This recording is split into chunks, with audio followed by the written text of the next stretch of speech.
So let's look at some things that we can do to start our painting here.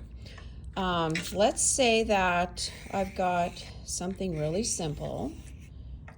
Okay, I have to have a foreground, I have to have a middle ground, and a background. So right now, these two hills would be a foreground, and then I have a background. So I don't have much going on right here.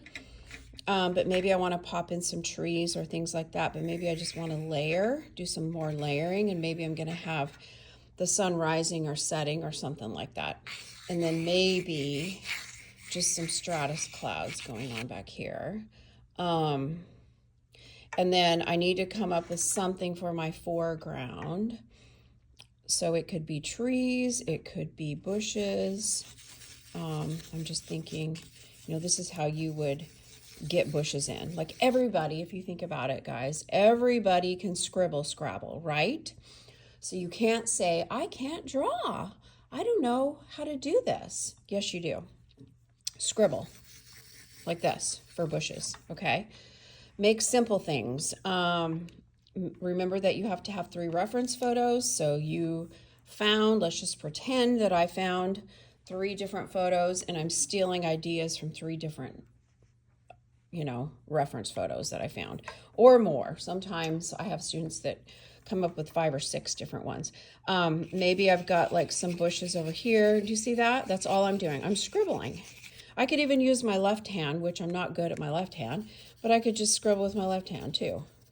So it doesn't have to be perfect right now. This is just, the initial planning on my paper that I'm going to paint on. So this would be after I completed my planning pages and I have determined which is my favorite idea of the 3, eliminate the other 2, and then I draw it on here like this.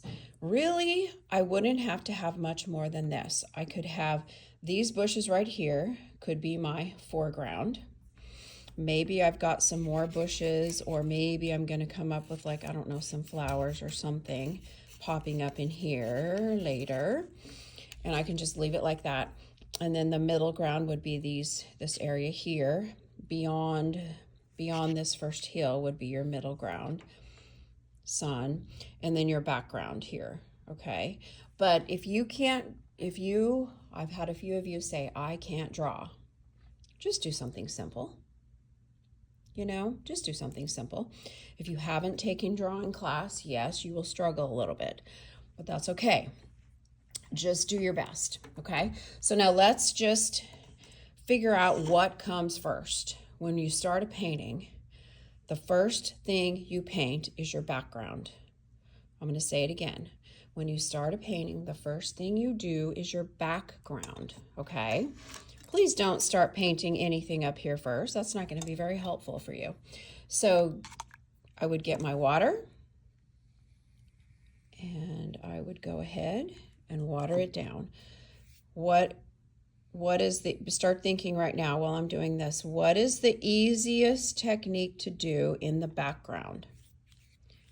I bet you're thinking right now, wet on wet, right? That's usually the easiest.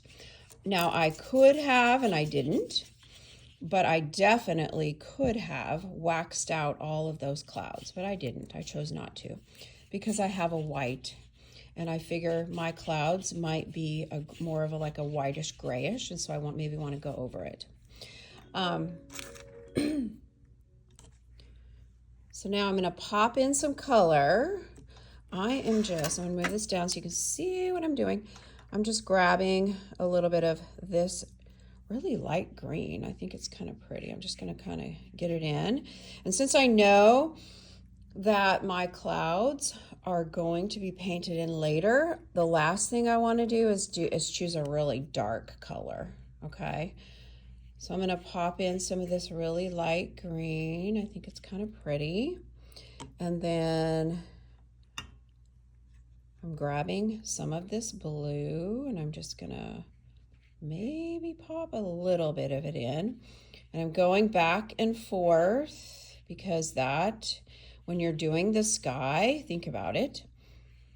think about a horizon line and your sky. It's easier and better, and it makes it look a lot better, guys, if you paint back and forth when you are painting your sky. Okay, hopefully that makes sense. And then determining if this is going to be morning, noon, whatever. I'm just going to quickly rinse. I think I'm going to make it morning, possibly. I'm grabbing a little bit of this orangey color, and I'm just going to do this. Get these in. Now, these are going to bleed. These are going to bleed, these little strokes, but I want them to bleed. Why? Because they're in the background, right?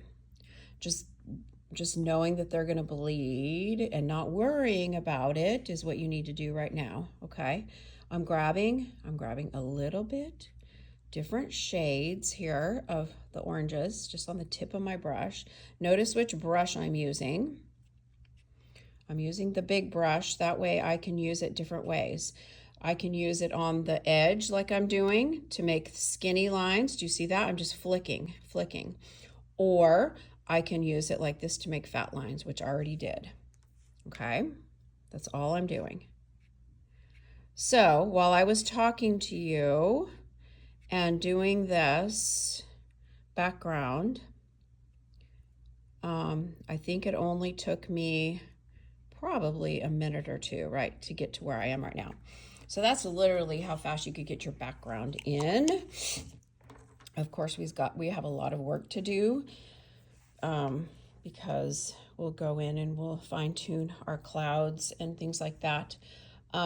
Notice I didn't go all the way over my clouds. Why? Because I need to pop them in, and I don't want to cover them with the strokes.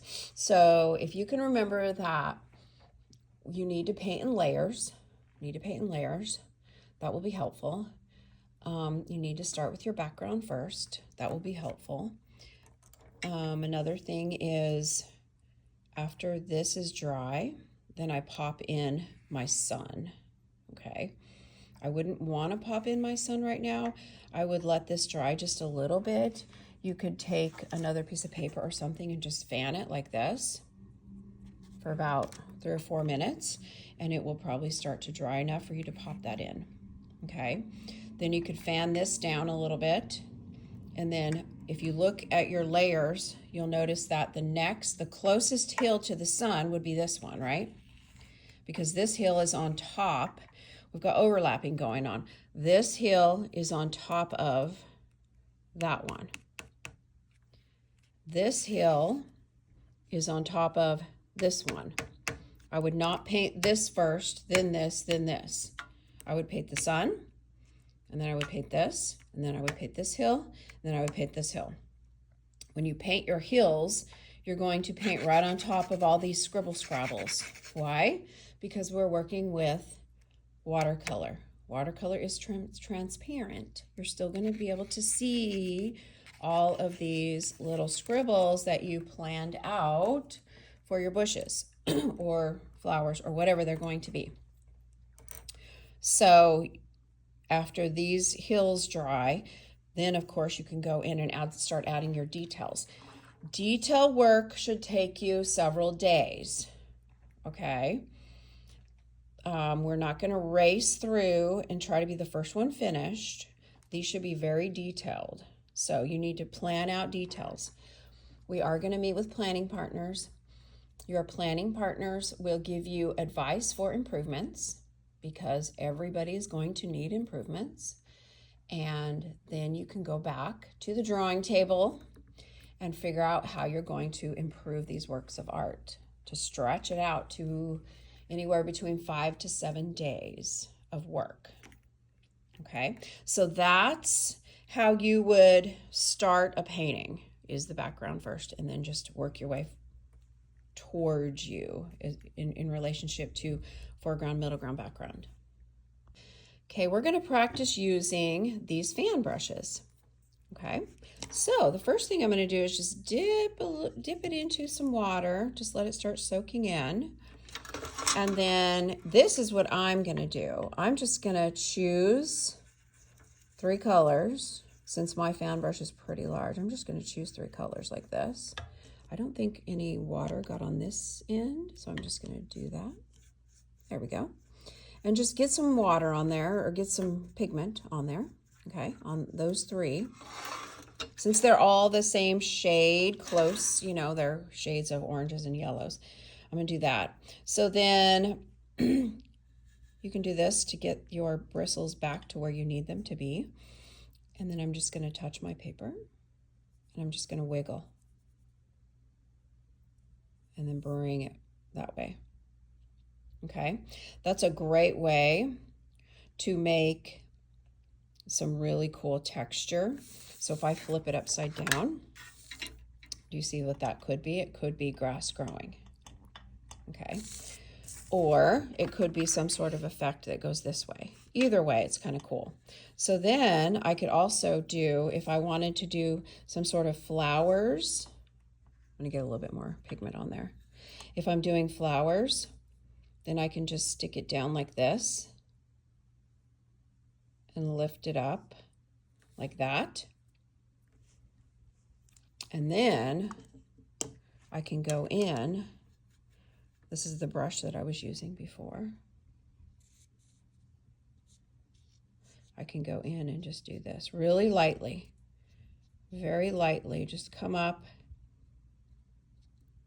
Notice I'm turning my brush to the side so I don't mess up these textures in here. And then I come down, you know, come down like this. And then if I wanted to, I could come in with, I'm just going to grab a little bit of water and a little bit of green. Come in and just add a leaf. Add a couple little leaves. So that's how you can use those fan brushes. They're kind of fun.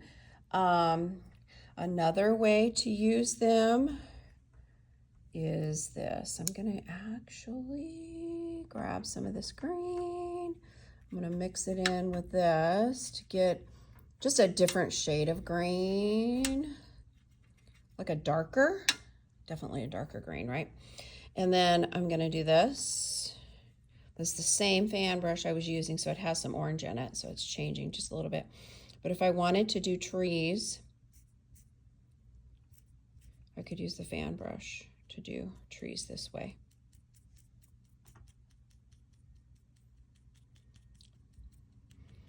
Okay, just watch real quickly. I'm just going to kind of go a little bit behind. But you see how it's starting to look very realistic? Go in with this same brush, and I'm just going to get some dark brown, and I'm just going to do this. You just have to be careful with this. You just want to pop in little hints of a, not everywhere, but just little hints here. Okay. There we go. And this can be the ground down here, right? But just kind of pop them in. You don't want to draw a straight line for the trunk, but just little hints. And then you can also pop in like this, just with, now see what I'm doing? I'm using the edge of my brush to do this for the branches, just every now and then. That way I can get real skinny lines to make it look a little bit more realistic. You wouldn't want to do, if you did it this way, watch, I'm going to mess it up. That's not working real well. So I'm going to try to cover that up. There, I covered it up.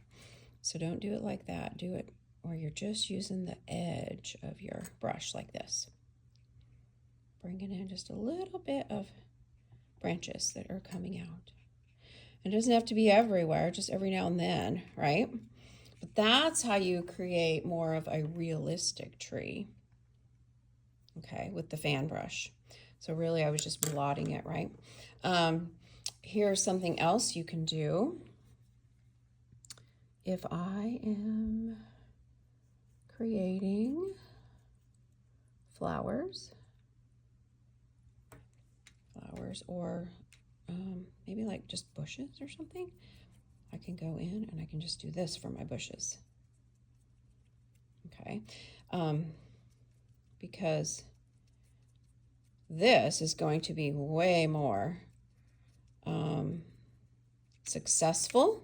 This blotting technique with these fan brushes is going to be way more successful than trying to blot colors in this way with one of these brushes. Yes, you can do it, but this looks more successful because I'm able to dip my brush into different colors. You see how the little spikes are sticking out? I can dip my brush into different colors, and then I'm just twisting and blotting.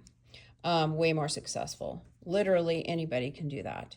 And then it almost looks like little flowers are growing. Then I could go over this later with some other flowers on top and do some layering that way. Okay, so those are just some little tricks that you can do.